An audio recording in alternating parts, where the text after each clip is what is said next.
Is it ongoing or is it all over? Well, thankfully it is nearly all over, and yeah, well, 5 years is a long time, but I got some breaks and came and went and came and went, and sometimes you couldn't see the end in sight. It just seemed like a very distant prospect that this whole thing would come to an end one day, and I've got to say it is a little sad now. Finally, I was ready for it, but it still, you know, gives me a bit of a pang to think it is all over.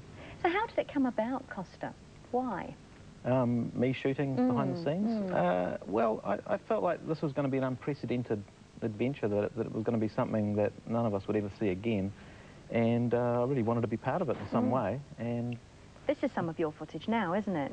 Can you talk us through this? Well, there's a real adventure for a start. The day that it rained so hard, they decided, well, they're going to film Midgewater Moors, so it didn't matter if it was raining, so they hiked out there to Te Anau, and it snowed, and so filming just ground to a halt. And Vigo didn't actually want to go away. He wanted to stay there because it looked so good, but it didn't fit the story. So it was never used, any of that? They actually did shoot some, and did dump it in the end and reverted to what Tolkien had written, which is probably a good thing. So how do you go about planning shooting behind the scenes? I mean, did you storyboard? How did you plan what you were going to cover? No, I didn't storyboard. I looked at their storyboards and I read the scripts and I knew the books really well. However, it was like chasing after a distant train the whole time. Every day was different, and in as much as I could plan, plans never worked out. What's this? Well, there you're seeing a classic example of the reality behind the illusion. They needed to build the pony up on the mountain, but you can't take a horse onto a mountain in a helicopter, so this was the answer. A little snippet of what it's really like. So, did you get in the way? Hardly ever. I can only recall one occasion when I was nearly run over by a motion control tracking camera. But no, I did pretty well not to get in the way. How did you work it? I mean, did you talk to people each day about where you intended to be, or did they just say, you can, you know, this is a safe place for you to be, and you set your boundaries?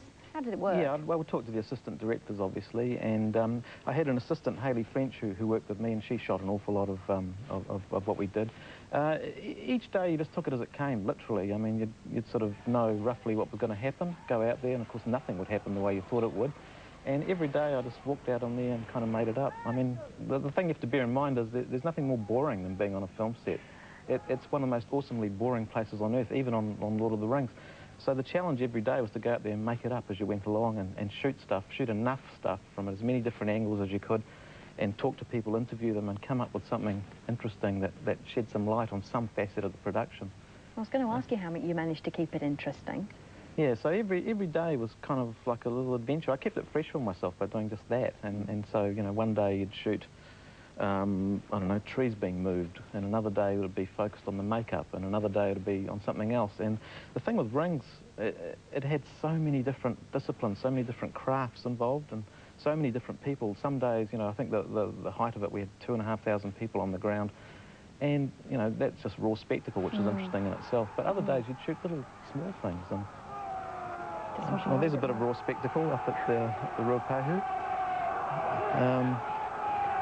I think that was a day where it snowed so badly further up the mountain they had to come down and shoot in a car park. Another example of the reality behind the illusion. And you were witnessing people doing a lot of things for the first time, weren't you, as well? There were some interesting things going on that hadn't been done before. Certainly in a New Zealand context. I mean. Yeah, technically, artistically, in a New Zealand context, that is very true, and things that may never be done again too. Did you realise that you were right in the middle of something that was going to make history, or did that start to dawn on you as the years went by? No, I think I recognised that from the start, but it was a perception that I just kept in the back of my mind. It's not something you want to carry around with you every day. It becomes more obvious now, you know, when you look back on it, and people get really excited and they go, oh, you were there every day of the filming, that must have been amazing. And you go, well, in some ways it's just another movie.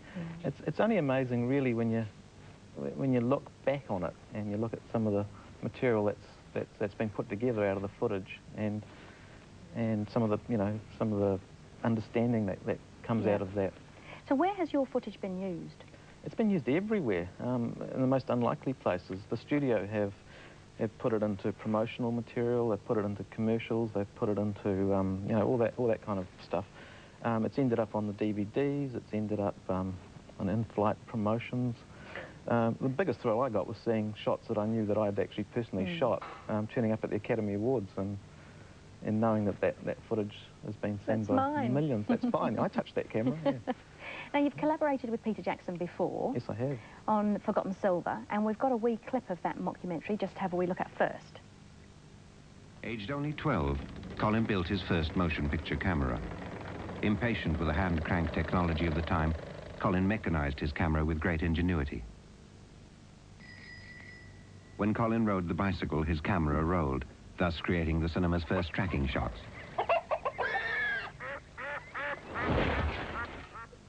It was very convincing, wasn't it? That was the idea. Well, it was fun to do, you know, gags like that. That was a very early gag that got dreamed up. And that's what sort of carries you forward. And then as you get into the problem of actually making the film, the challenge was then, particularly with Peter driving it, to make it as authentic seeming as possible. And that kind of overtook things a bit, I think. We made it so authentic and fooled so many people that, in some sense, the more benign, humorous aspects of the film were overlooked. Because it was meant to be an entertainment, a celebration of New Zealanders and a certain Kiwi can-do attitude.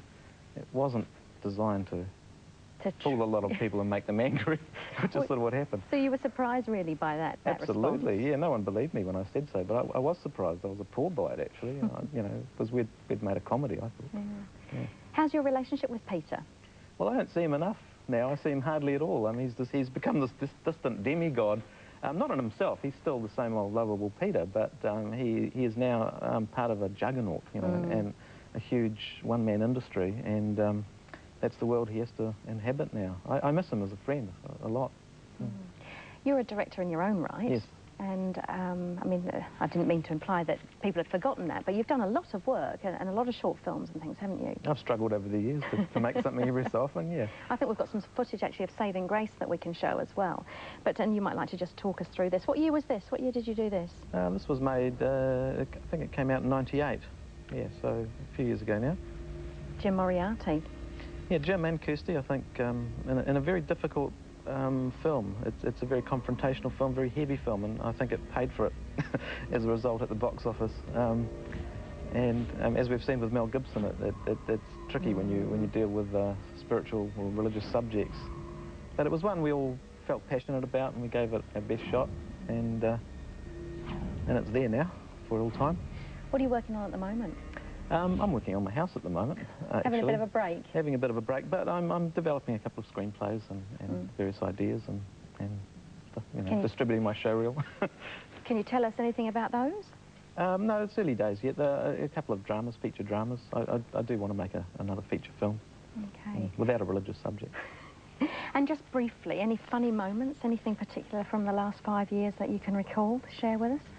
Oh, funny moments. No, that's one of those cosmic questions one can never answer on the spur of the moment. I just feel really privileged to have had an amazing sort of ringside seat at the greatest show on earth, you know, and I'm very proud of the work that I've done, and Hayley French, who shot it with me, that she's done. I think we've got an incredible archive that one day is going to come out and I think surprise a lot of people. Well, we will look forward to that, and all the best with your new secret projects. Thank you for coming in. Are you doing anything tonight for St Patrick's Day? Will you be going out for a Guinness? I'm Greek, not Irish, I'm afraid. But the Greeks know how to party as well. We do. We break things. It'll be very lively, no doubt, in Wellington tonight. Hey, thanks ever so much for coming in. Thank you. That's great.